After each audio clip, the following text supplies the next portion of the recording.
مسیحی قوم پر ظلم، مسیحی قوم پر ظلم، مسیحی قوم کے نوجوان فعال مسیح کو، مسیحی قوم 9 دن قبل ٹھٹہ سے مسیح برادری کے نوجوان عرفان مسیح کے اغوا کے خلاف ورثا کی جانب سے کرسچن کالونی ٹھٹہ سے ٹریفک چوکی ٹھٹہ تک احتجاج ریلی نکالی گئی۔ ڈاکوا کی جانب سے مغوی کے ورثا سے 50 لاکھ روپے تاوان دینے کی دھمکی دے دی۔ 9 روز قبل لڑکی کی آواز پر کرسچن کالونی ٹھٹہ کے غریب ترین گھرانے کے نوجوان عرفان مسیح کو گھوٹکی میں بلا کر اغوا کرنے والے ڈاکوؤں نے بھتہ کی رقم 1 کروڑ سے کم کر کے 50 لاکھ کر دی ہے۔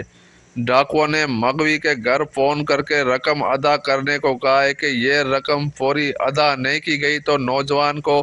قتل کر دیا جائے گا، جس پر مسیح برادری نے کرسچن کالونی سے